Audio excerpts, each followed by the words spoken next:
A'udzubillahi minasyaitonirrajim. Bismillahirrahmanirrahim. InsyaAllah sebelum kita nak bersiaran, kita buka majlis kita dengan Ummul Furqan Al-Fatihah. A'udzubillahi minasyaitonirrajim. Bismillahirrahmanirrahim. Alhamdulillahi rabbil alamin. Ar-Rahmanir-Rahim. Maliki yaumiddin.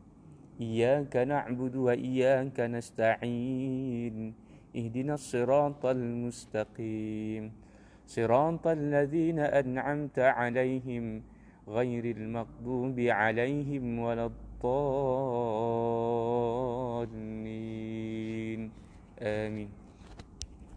الحمد لله رب العالمين والصلاة والسلام على سيد المرسلين سيدنا محمد وعلى آله وأصحابه أجمعين. قال رب اشرح لي صدري ويسر لي أمري واحلل عقدة من لساني يفقه قولي. رب يسر ولا تعسر وتمم بالخير يا كريم. اللهم فقهنا في الدين وعلمنا بالتأويل. سبحانك لا علم لنا إلا ما علمتنا إنك أنت العليم الحكيم ولا حول ولا قوة إلا بالله العلي العظيم. الحمد لله. اللهم صل على سيدنا محمد وعلى آله وأصحابه أجمعين. Alhamdulillah yang dimuliakan saudara-saudara, sahabat-sahabat, para asatizah, muallimin wa muallimat, warga Malaysia, muslimin dan muslimat yang dirahmati oleh Allah Subhanahu wa taala. Mudah-mudahan Allah Subhanahu wa taala memberkati kita pada pagi yang mulia ini. Alhamdulillah, pada pagi yang mulia ini, pada hari Sabtu bertepatan 18 April, kita berada di hujung bulan Sya'ban, yang mana bulan Sya'ban ini adalah merupakan bulan yang disebut oleh ulama dan fuqaha bulan Nabi Muhammad sallallahu alaihi wasallam. Siapakah Nabi Muhammad sallallahu alaihi wasallam? Nabi Muhammad sallallahu alaihi wasallam adalah merupakan penghulu Sayyidil Mursalin ataupun Khatibun Nubuwah. Nabi Muhammad adalah merupakan penghulu bagi segala nabi. Nabi Muhammad sallallahu alaihi wasallam adalah penutup bagi segala nabi. Nabi Muhammad sallallahu alaihi wasallam adalah merupakan kekasih Allah, habib Allah. Jadi kita adalah merupakan umat Nabi Muhammad sallallahu alaihi wasallam. Jadi maka banyak keistimewaan sebagai umat Nabi Muhammad sallallahu alaihi wasallam ini. Apabila kita berada pada bulan Sya'ban, maka Nabi mengajarkan kepada kita satu doa yang mengangkat kita sebagai umat Nabi Muhammad sallallahu alaihi wasallam, yang mana Allah Subhanahu wa taala memberikan kepada kita kebaikan daripada umat-umat yang terdahulu, dengan Allah memberkati kita. Allah Subhanahu wa taala memberkati kita.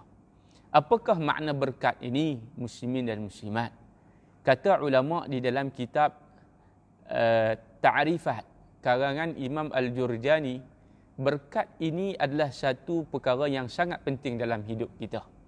Berkat adalah satu perkara yang sangat penting dalam hidup kita.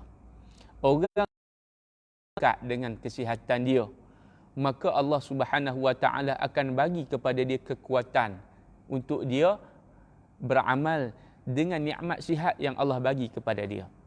Orang yang sakit, berkat dengan sakit dia, Allah Subhanahu wa taala ampunkan dosa dia. Subhanallah. Masya-Allah, muslimin dan muslimat. Sebab itu kita walaupun kita sakit, walaupun kita duduk di rumah, walaupun kita berada dalam keadaan diuji oleh Allah Ta'ala saat dan ketika ini, yang mana satu dunia, bukan hanya Malaysia, bukan hanya di Kedah, bukan hanya di utara, bukan hanya di Malaysia, Bahkan satu dunia Allah Subhanahu wa taala kita anggap ini adalah merupakan ujian daripada Allah Subhanahu wa taala. Jadi apabila ujian ini, maka kita kena menganggap dia sebagai rahmat daripada Allah Subhanahu wa taala.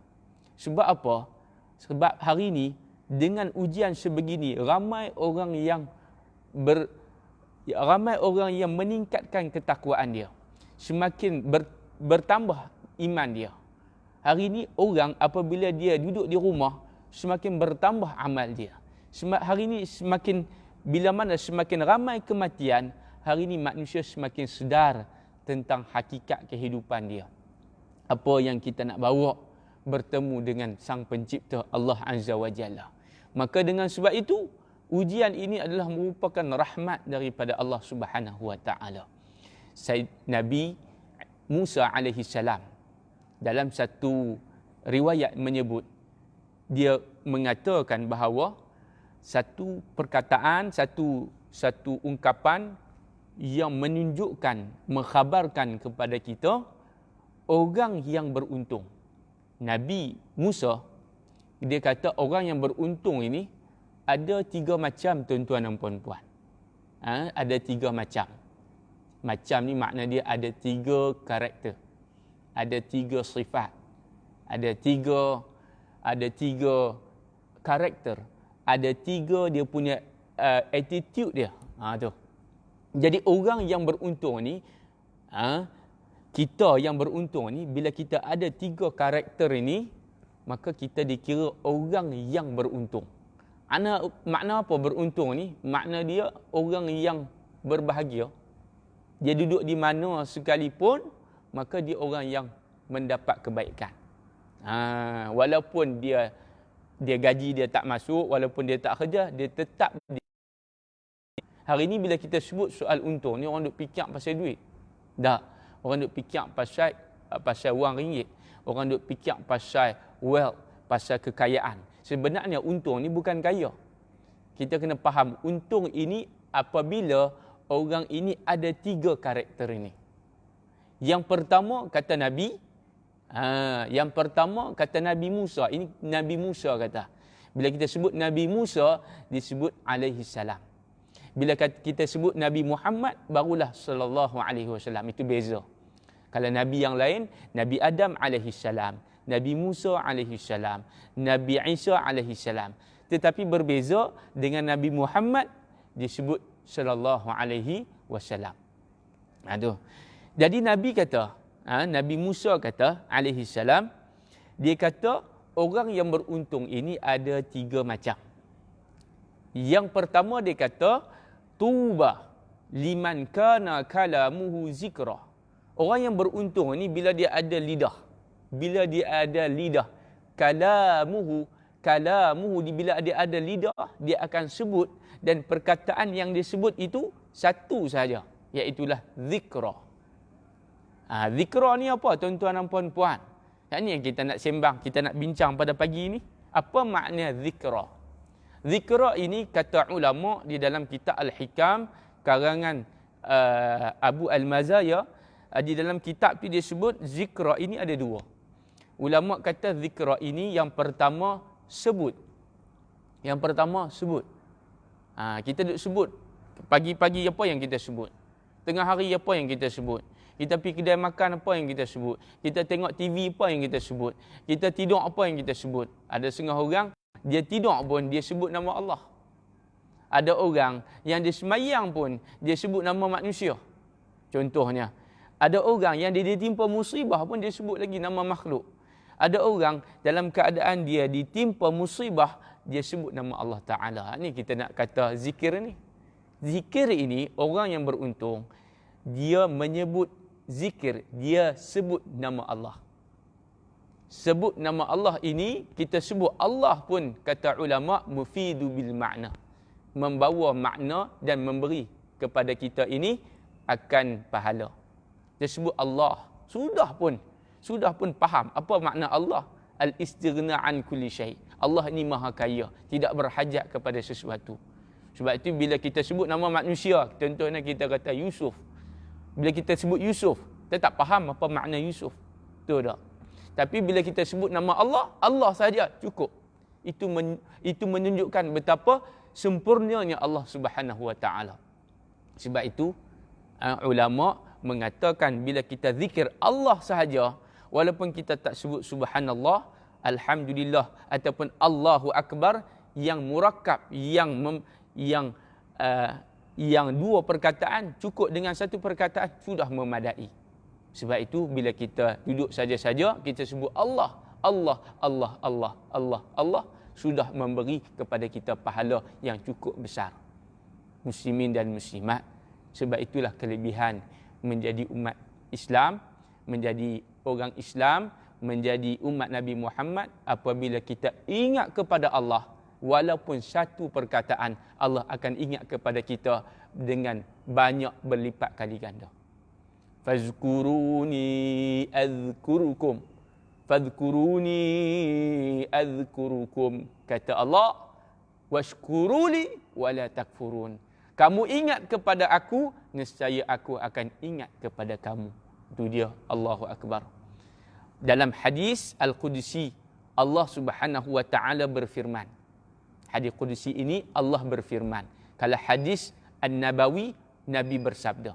Dalam hadis Al-Qudsi, Allah kata, aku bersama sangkaan hamba-Ku.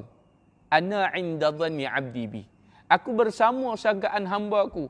Jika mana mereka ingat kepada aku dalam keadaan aku berjalan, maka aku akan ingat kepada mereka dalam keadaan aku berlari. Allah Subhanahu wa taala tidaklah seumpama kita. Kita tidak boleh menggambarkan bagaimana rupa Allah Taala, tetapi Allah gambarkan kepada kita betapa bila kita ingat dia berjalan, Allah ingat kita berlari. Makna dia Allah ingat kita berlipat kali ganda. Itu makna dia. Adha'afan mudha'af. Allah ni berlipat kali ganda. Sebab tu dalam kita melakukan kebaikan, dalam pemberian gaji pahala, bila kita buat satu pahala, satu kebaikan, bukan pahala nah, satu kebaikan, ulama kata bukan dapat satu pahala. Nah, muslimin muslimat, agak-agak kita dapat berapa pahala? Cuba abang sikit, cuba komen sikit nah dalam live kita pada pagi ini. Mudah-mudahan yang melihat menonton diberkati oleh Allah Taala, amin. Berapa hari lagi kita nak masuk bulan Ramadan? Apa hari lagi? Nah, dalam tak berapa hari lagi kita akan masuk ke madrasah Ramadan. Jadi makna dia apa? Makna dia bila mana kita ini orang yang beruntung, kata Nabi, yang pertama mereka ini senantiasa sebut nama Allah. Sebut nama Allah. Ada orang dia nak ingat Allah, dia baca bismillah, nak makan dia mulakan sesuatu dengan doa. Ada orang dia ingat nama Allah, dia menasyidkan Asma'ullahul Husna. Asma'ullahul Husna. Dia nasyid. Ada orang dia nasyid. Sebab tu kita tengok ada penyanyi yang nasyid, dia bawa kepada kita ingat Allah. Itu cara dia. Ada orang cara dia nak ingat kepada Allah dengan cara Allah bagi kepada dia ujian. Itu dia kita tengok hari ni. Yang penyakit coronavirus, yang penyakit Allah bagi kepada dia sakit demam, yang Allah Subhanahu wa taala tak bagi dia sakit tapi Allah bagi dia tak ada duit, ujian juga tu. Bila dia tak ada duit dia sebut apa? Dia sebut Allah. Ya Allah, saya tak ada duit ni, saya minta kepada Engkau. Aku mohon kepada Engkau ya Allah agar dimurahkan rezeki. Sebab tu pentingnya doa. Bila kita doa ni tuan-tuan dan puan-puan, muslimin muslimat, hadirin hadirat yang dikasihi oleh Allah, maka itu menunjukkan bahawa kita orang yang beruntung. Sebab itu jangan lupa doa dalam setiap apa yang kita buat, jangan lupa doa. Saya baru-baru ni saya pergi ziarah seorang al-arif billah. Arif billah ni makna dia orang yang syekh dalam ilmu tasawuf, orang yang banyak zikir dia, orang yang arif, al-wasil ilallah, al-wasil billah. Dia beza al-arif ilallah dengan al-arif billah. Seorang syekh ni, nama dia, saya panggil dia Pak Long. Dia duduk di Tokaj. Bukan baru ni lah, makna dia sebelum daripada PKP ni. PKP tak boleh keluar rumah. Jadi saya ziarah dia masa sebelum PKP ni. Dia bagi kepada saya, share kepada saya satu doa. Dan doa ni dia kata bila ditimpa musibah, wabak, baca doa ni. Jadi saya nak share dengan muslimin muslimat. Ini doa yang diamalkan oleh para awliya, wali-wali Allah. Orang yang sangat hebat. Dia share kepada kita. Saya dengan rasa rendah diri, saya nak share dengan tuan-tuan dan puan-puan. Bacalah doa ni. Amalkan doa ni. Bismillahirrahmanirrahim. Bismillahilladzi la yadurru ma'asmihi syai'. Sekali lagi kita ulang. Bismillahirrahmanirrahim. Bismillahilladzi la yadurru ma'asmihi syai'un fil ardi wala fis sama' wa huwas sami'ul alim. Tahassantu bizil. Tahassantu, muslimin muslimat boleh sama-sama kita sebut tahassantu birabbil malakut. Wa'tasamtu, sekali lagi, tahassantu birabbil malakut. Wa'tasamtu, dia punya doa dia agak panjang, tetapi kita share yang setengah dulu. Ambil yang mula-mula dulu. Bismillahirrahmanirrahim. Bismillahilladzi la yadurru ma'asmihi syai'un fil ardi wala fis sama' wa huwas sami'ul alim. Tahassantu birabbil malakut. Wa'tasamtu. Wa'tasamtu makna dia apa? Aku berlindung denganmu ya Allah. Daripada apa? Daripada segala wabak, daripada segala penyakit yang berjangkit. Daripada penyakit yang berjangkit. Wa tawakkaltu 'alal hayyil ladzi la yamut. Wa tawakkaltu, dan aku bertawakal, bergantung kepada Engkau ya Allah, yang mana Allah Subhanahu wa taala dia tidak mati. Allah ni hayyun, Allah ini hidup dan tidak mati. Innaka ala kulli syai'in qadir. Ini doa yang dia kongsikan kepada saya. Mudah-mudahan kita beramal dengan doa ini, Allah Subhanahu wa taala memberikan kepada kita kesembuhan yang tidak kena Allah hindarkan kita daripada penyakit yang berjangkit ini. Alhamdulillah. Selamat pagi semua. Yang kedua, makna zikir, kata Nabi, zikra, kata ulama membahaskan daripada perkataan Nabi Musa. Yang kedua, zikir ini membawa makna, iaitulah ingatan. Zikir ini makna dia apa? Ingatan, ingat kepada Allah Subhanahu wa taala. Ada orang dia tak sebut tapi dia ingat. Saya yakin dan percaya ramai di kalangan kita, dia tak sebut nama Allah tapi dia ingat Allah. Betul tak? Dia tak sebut nama Allah tapi dia ingat Allah. Contohnya misalan, kita ada anak. Anak kita duduk jauh. Misalanlah anak kita duduk di kota ataupun duduk di bandar. Kita duduk di kampung. Kita ingat anak kita. Anak kita ini nama dia, contohnya nama dia Yusuf. Anak kita ni kita ingat dia. Tapi kita tak sebut nama dia.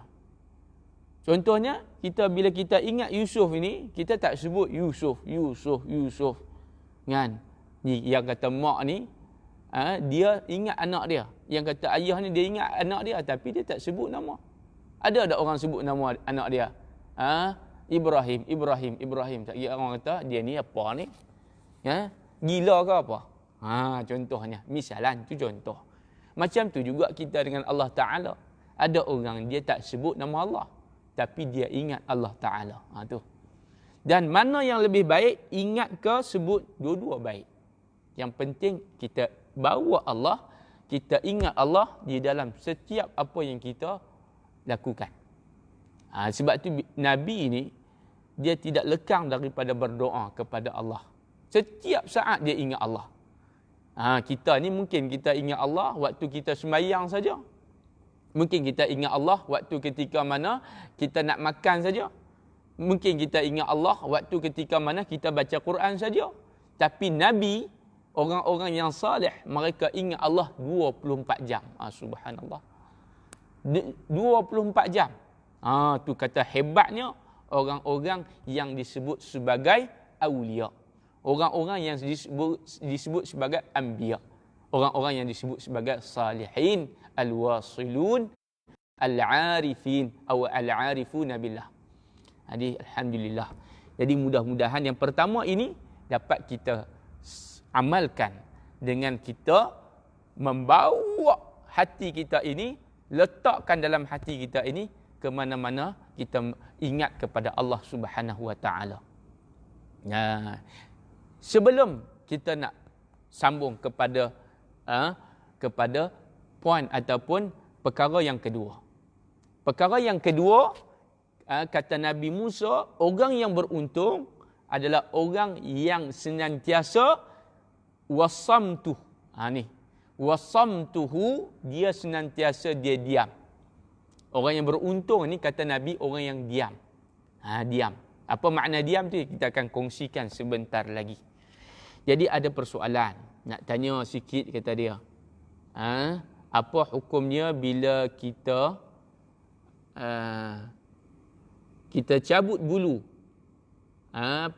pada muka sebab tak nak cukur? Apa hukum kita cabut bulu pada muka sebab tak nak cukur? Bulu muka. Baik. Kemudian ada soalan yang kedua, macam mana cara nak solat tarawih di rumah? Baik. Okey. Hukum bila kita sebut berkenaan dengan maka al-hukmu mutanawwi'. Al-hukum ini dia bergantung kepada 5 hukum. Yang pertama hukum wajib. Yang kedua hukum dia lawan kepada wajib. Maka tidak boleh buat. Maka hukum dia bila buat haram dipanggil. Yang di bawah daripada wajib digalakkan, maka hukum dia sunat dipanggil. Kemudian yang dekat dengan haram, maka hukum dia dipanggil makruh. Dan yang di antara sunat dan juga makruh ini dipanggil harus. Jadi hukum ada 5. Jadi berbalik kepada cabut bulu. Ada satu hadis disebut dalam riwayat di mana ada pendapat di dalam kitab mengatakan bahawa bulu yang disunatkan untuk kita mencabut di antaranya adalah bulu-bulu seumpama bulu ketiak. Bulu-bulu yang kita digalakkan untuk mencabut. Bulu ketiak, apa lagi bulu yang digalakkan. Ada pula bulu di muka.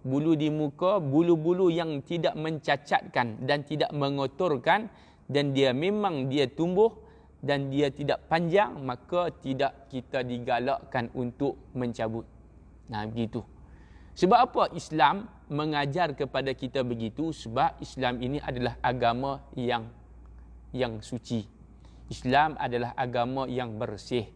Dan sebahagian daripada orang yang membersihkan diri dia, maka kata di dalam satu riwayat an-nadhafatu minal iman.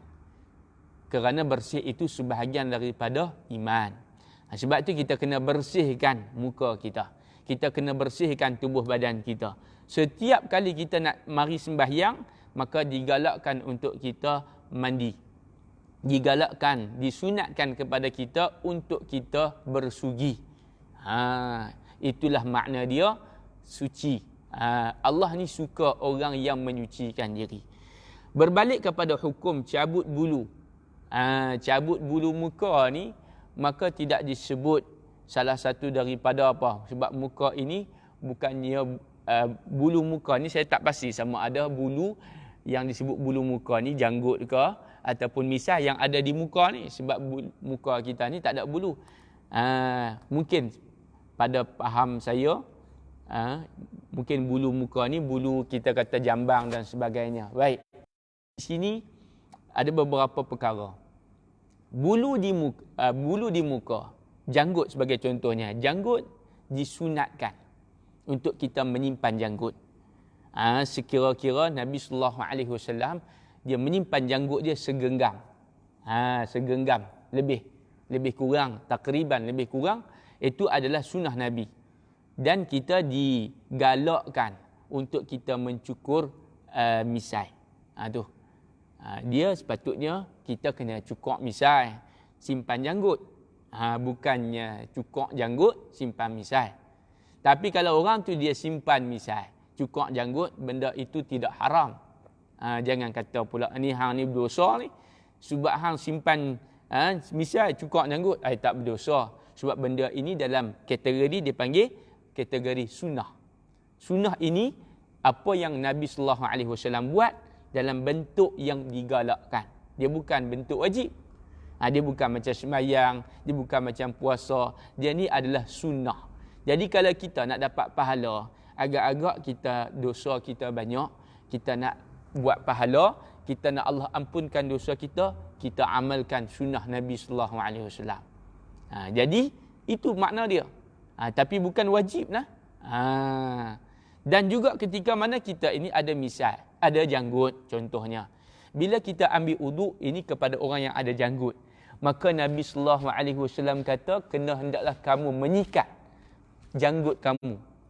Makna menyikat janggut kamu itu bila ambil uduk kena bagi rata, bagi kena pada permukaan uduk itu. Sebab orang yang ada janggut ini maka dia kena berhati-hati, kena rata, kena sapu bagi kena tempat wuduk tu. Mana tempat wuduk? Yang pertama muka ni. Sebab tu ada setengah orang walaupun dia alim, walaupun dia syekh, tapi dia cukur janggut dia, contoh. Sebab dia nak bagi apa? Dia nak bagi kemah nampak. Tapi orang yang simpan janggut ada pahala. Yang tak ada pahala simpan misai. Itu tak ada pahala lah. Itu dapat bala. Kalau misal kita panjang, kita minum, terkena pula ayak, masuk pula dalam dia punya apa? Dalam ayak tu kena pula kita minum, kemungkinan misal kita tu ada kotak dan sebagainya. Sebab tu Islam ni agama yang sempurna. Dia ajak, dia bawa kepada kita ini semua dalam bentuk yang sudah pun ada dari segi kajian sains dan kajian wahyu. Itu dia. Baik. Saya kira menjawab persoalan. Jadi kalau kita tak perlu cabut. Kalau kita nak cabut bulu misai ni contohnya, digalakkan cabut, tapi kalau kita tak boleh cabut sakit, maka memadai dengan kita cukur. Hukumnya bila kita cabut bulu pada muka sebab tak nak cukur. Jadi macam saya sebut ada beberapa bulu yang disunatkan untuk kita mencabut bulu ketiak. Bulu-bulu yang terdapat dalam hadis yang Nabi kata digalakkan. Nanti kena buka tajuk bab yang khusus berkenaan dengan permasalahan ini. Saya kira sekadar tadi menjawab secara kesimpulan. Dari segi kita kata nampak general. Apakah bulu yang disunatkan cabut dan diharuskan untuk kita mencabut dan diharamkan untuk kita mencabut. Ada pendapat. Sebab tu contohnya bulu-bulu di tubuh badan kita yang tidak digalakkan untuk kita mencabut adalah bulu rambut kita, yang mana rambut kita ni dia tak boleh, rambut yang uban dia panggil syaibah. Nabi kata syaibah ini, uban ini biar dia tumbuh. Orang yang tumbuh uban dia dalam keadaan dia tumbuh, dia ini beriman kepada Allah, maka uban dia ini akan menjadi bukti kepada dia pada hari akhirat nanti. Jadi jangan kita cabut uban kita tu. Syaibah. Apa makna uban? Syaibah. Syaibah ni makna dia uban. Jangan cabut uban. Setengah kita tolong abang dekat anak berapa uban cabut, nak bagi apa? Nak bagi duit. Jangan cabut uban ni. Tapi kalau uban tu dia uban yang memudaratkan, maka dia dihukum dia haruslah. Tapi kalau nak cabut tidaklah berdosa. Ni dia. Kemudian soalan yang kedua, bagaimana untuk kita melakukan solat sunat tarawih di rumah? Macam biasa, solat sunat tarawih begitu juga dilakukan di rumah, di masjid, macam tu juga dilakukan di rumah. Macam tu. Solat sunat tarawih ini tidak diwajibkan berjemaah. Nama solat sunat. Tidak diwajibkan berjemaah. Atau solat berjemaah kita digalakkan. Solat wajib kita digalakkan berjemaah. Tapi solat sunat tarawih tidak diwajibkan berjemaah. Atau kita nak buat berjemaah dapat pahala jemaah. Kalau kita nak buat seorang-seorang, kita buat seorang-seorang. Ini bergantung kepada situasi kita. Sebab apa? Sekali lagi kalau kata wajib berjemaah, kacau juga. Sebab dia duduk seorang-seorang dalam bilik, dia sewa bilik, jadi jenuh. Dia kata baik tak payah semayang ni. Sebab kalau nak semayang kena berjemaah pula. Tak. Solat sunat, sebenarnya solat sunat ini digalakkan. Digalakkan kita melakukan secara fard, secara individu. Sebab apa? Sebab dia tambahan bagi kita. Tapi ulama menggariskan daripada hadis Nabi pula, salatul jamaah, solat jamaah ini lebih baik berdasarkan daripada hadis. Jadi kalau kita nak buat solat tarawih ini di rumah, kita boleh buat dengan ahli keluarga kita. Kalau tidak dilakukan di masjid. Sebab apa tak boleh buat di masjid? Sebab PKP. Sebab apa kita kena ikut PKP? Sebab dia adalah perintah daripada ulul amri. Sebab apa ulul amri ni kita kena ikut? Sebab Allah sebut dalam Quran. Wa ati'u Allah war rasul wa ulul amri minkum. Kena taat kepada pemerintah yang dia bila dia suruh kepada kita ni, maka dia punya hikmah, dia punya mau'izah, peringatan dia ini membawa kepada maslahah. Bukan saja-saja kita tak boleh pergi masjid, bukan saja-saja kita tak boleh, kita nak keluar sebab ada masyaqqah, ada darurat, di mana darurat yang lebih besar iaitulah kematian. Jadi kita hari ini kita beriman kepada Allah, maka juga kita kena beriman dengan hadis Nabi sallallahu alaihi wasallam yang mana Nabi kata, kamu duduk di rumah waktu berlakunya wabak pun kamu dapat pahala, dan pahala itu besar kata Nabi, bukan pahala yang biasa-biasa, tetapi pahala dia pahala syahid. Itu dia. Bukan kaling-kaling. Pahala ni besar ni orang yang duduk di rumah. Dan kita bila duduk di rumah pula, kita muhasabah, kita meningkatkan amalan kita. Inilah time dia untuk kita bersama-sama dengan keluarga kita, solat berjemaah dan sebagainya. Baik. Maka kaifiat solat sunat tarawih begitu, 2 rakaat. 2 rakaat, 2 rakaat. 2 rakaat dia panggil tarwih. Ada pula tarawih ini kata ulama dia itulah jamak kepada tarwih. Jamak kepada tarwih ini makna dia solat dalam keadaan kita buat 2, 4 baru dapat 1. Kemudian 4 lagi 8 baru dapat 2. Maka sekurang-kurangnya kita kena solat 8 rakaat. Itu baru jadi tarwih hatani. Tarawih makna dia kena jamak. Siapa yang mampu buat 8, siapa yang mampu lagi buat 20. 23 tambah dengan witir. Itu dia. Baik. Solat sunat tarwih. Makna tarwih ini makna dia apa? Makna dia rehat. Solat kita jangan kalut-kalut. Kita solat di rumah, kita solat letih ni, solat 4 rakaat, lepas tu kita nak tengok handphone. Boleh tak? Boleh tak? Tengok rehat tak? Boleh. Tak ada masalah. Yang masalahnya dia tak semayang. Itu problem. Dia tengok handphone tak semayang tu. Itu kacau. Orang Kedah kata ni geng-geng balok dia menipiskan. Betul. Ni bukan cukur tetapi menipiskan misai. Baik. Terima kasih kepada Tuan Sadiq Sigaraga. Nama pun cantiklah tu. Sadiq Sigaraga. Saya menakalkan daripada hadis yang tadi kita sebut tentang janggut dan misai. Jadi ada permasalahan di mana janggut dan misai ini beberapa pendapat mengatakan apabila misai ini kita menipiskan. Ini daripada hadis. Saya mengambil daripada pendapat yang dia bukan cukur lah sebenarnya, tapi dia menipiskan, pendekkan. Juru asyawarib wa arkhul lih. Liha ni makna dia janggut lah. Di sini ada perbincangan di mana kenapa kita kena menyimpan janggut dan menipiskan misai. Bukan mencukur, menipiskan misai. Di mana dia menyerupai daripada agama yang lain. Contohnya agama yang dia ini mereka menyimpan janggut, menyimpan misai tetapi menyukur janggut, antaranya agama Majusi.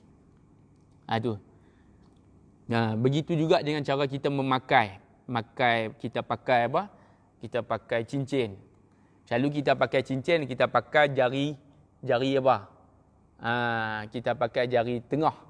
Jadi sunnah Nabi SAW memakai cincin di jari hujung dan jari ini, dua ni.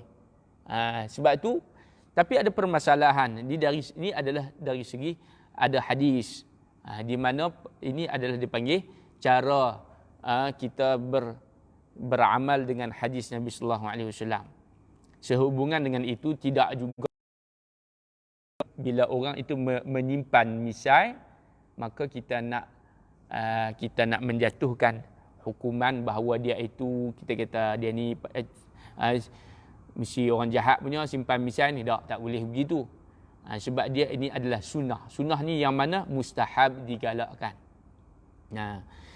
Barang siapa yang beramal dengan sunnah, maka dia mencintai Nabi. Siapa yang cinta kepada Nabi, Nabi kata dia akan bersama dengan Nabi, bersama dengan baginda pada hari akhirat nanti. Makna dia orang yang mengamalkan sunnah Nabi akan mendapat pahala. Ada beberapa kitab yang boleh kita boleh baca, antaranya kitab Syama'il Muhammadiyah karangan Imam At-Tirmizi ataupun At-Tirmizi. Itu tentang cara kita nak pakai cincin, cara kita nak pakai baju, color apa, warna kesukaan Nabi SAW. Sebenarnya sunnah ini sangat banyak. Siapa yang tak boleh buat semua, jangan tinggal semua. Itu sunnah. Siapa yang tak buat sunnah, bukan tak dapat apa, rugi. Tu. Jadi kita sama-samalah mengamalkan sunnah Nabi Muhammad SAW. Terima kasih yang memberikan pandangan daripada hadis. Baik, sama-sama kita berkongsi. Saya yang baik datang daripada Allah, yang kurang, yang lemah datang daripada diri saya. Yang kedua, Nabi kata orang yang beruntung adalah orang yang beruntung, orang yang duduk diam. Orang yang beruntung ni orang yang duduk diam. Dia duduk diam, wasamtuhu. Dia duduk di rumah diam, tetapi diam tafakkur.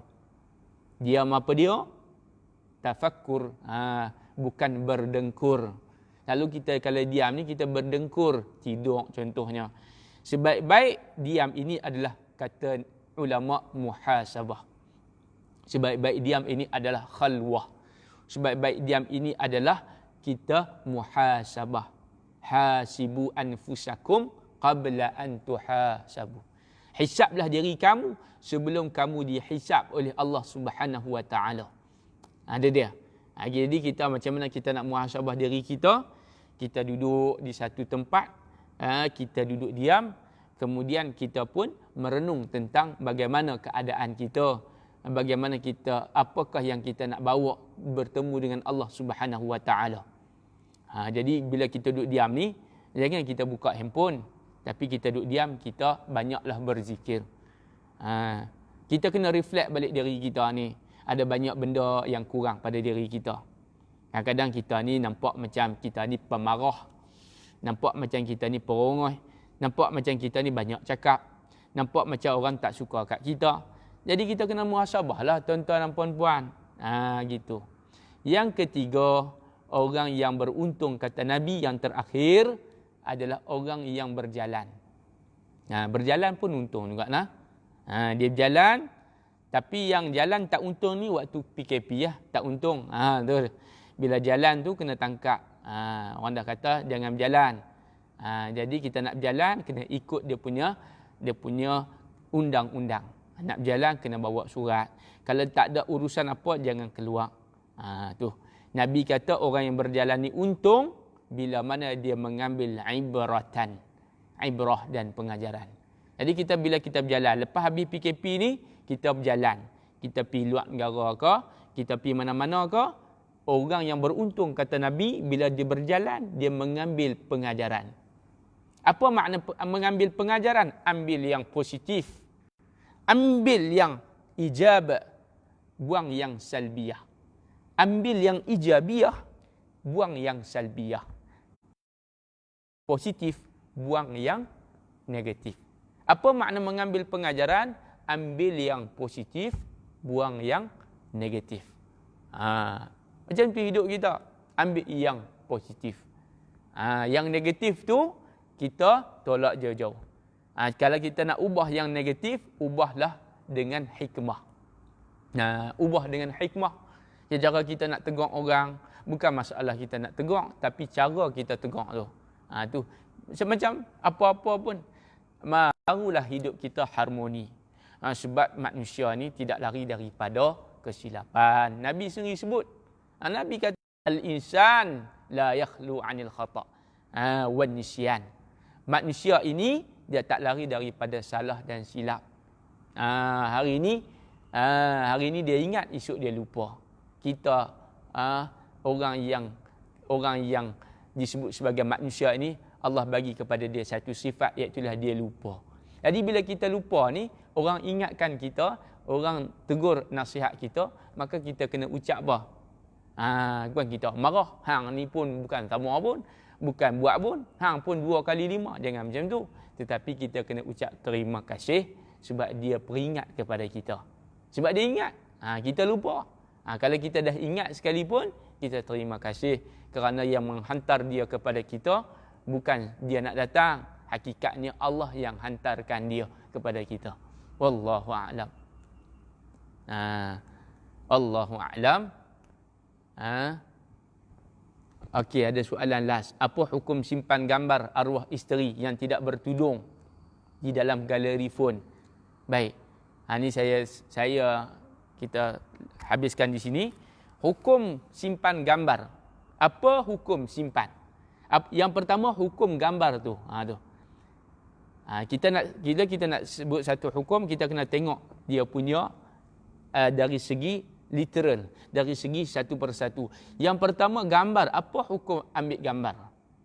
Hukum ambil gambar, hukum dia adalah harus. Harus. Ambil gambar hukum dia harus. Bukan kata wajib, bukan kata tak boleh. Tetapi bila kita ambil gambar yang tidak menutup aurat, itu hukumnya adalah haram. Hukum mengambil gambar orang yang tidak menutup aurat ataupun tidak bertudung, maka hukum dia haram. Tetapi gambar siapa yang kita tak boleh tengok?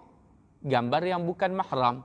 Tapi kalau gambar isteri kita, permasalahan fiqh menyebut di dalam beberapa pendapat ulama mengatakan bahawa hukum dia adalah dibolehkan, harus. Tapi tidak dibolehkan, tetapi khawatir kena ihtiyat. Bila mana kita simpan dalam telefon, simpan dalam galeri ke, pendrive ke, takut-takut hilang handphone tu, maka terjatuh pada orang yang salah. Maka dia akan buka keaiban kita. Maka di sini ulama mengambil pendekatan, pendekatan apa? Pendekatan sadduz zara'i', iaitulah jangan kita simpan itu aurat. Wallahu a'lam. Jadi apa hukum dia simpan gambar arwah isteri? Maka berbalik kepada hukum tadi ni. Harus, tetapi berhati-hati. Sebab kita bolehlah kita tengok isteri kita. Tapi tidak digalakkan kerana takut handphone tu akan jatuh kepada orang yang bukan orang yang baik. Wallahu alam. Apa yang baik datang daripada Allah Subhanahu wa taala. Jadi mudah-mudahan perkongsian kita pada pagi yang mulia ini mendapat keberkatan daripada Allah Subhanahu wa taala.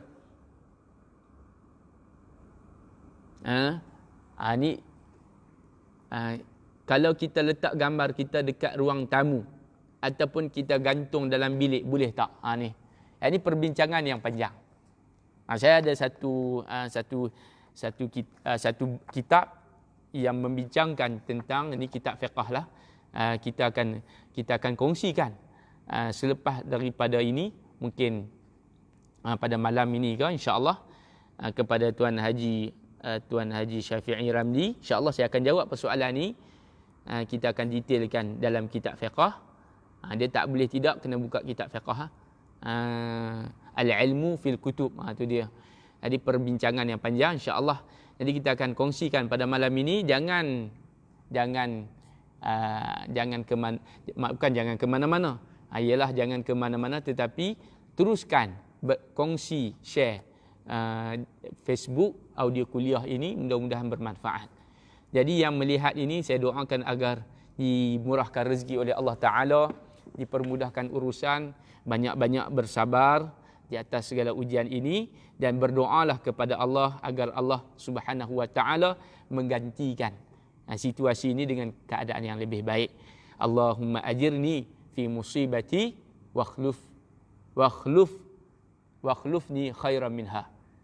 Ya Allah, ya Tuhan aku, ya Allah, ya Tuhan kami. Kalau jemaah Allahumma ajirna, ya Allah, ya Tuhan kami, berikanlah ganjaran pahala di setiap apa yang Engkau timpakan kepada kami, dan gantikanlah dengan yang lebih baik. Amin ya rabbal alamin. Jadi kita tangguh majlis kita dengan tasbih kafarah dan suratul Asr. Subhanakallahumma bihamdika asyhadu an la ilaha illa anta astaghfiruka wa atubu ilaika. Wal 'asri innal insana lafi khusr illa alladhina amanu wa 'amilus solihat wa tawassaw bil haqq wa tawassaw bis sabr. Wabillahi taufiq wal hidayah. Wassalamualaikum warahmatullahi wabarakatuh. Yang baik datang daripada Allah, yang kurang, yang lemah datang daripada diri saya sendiri. Mohon maaf salah dan silap.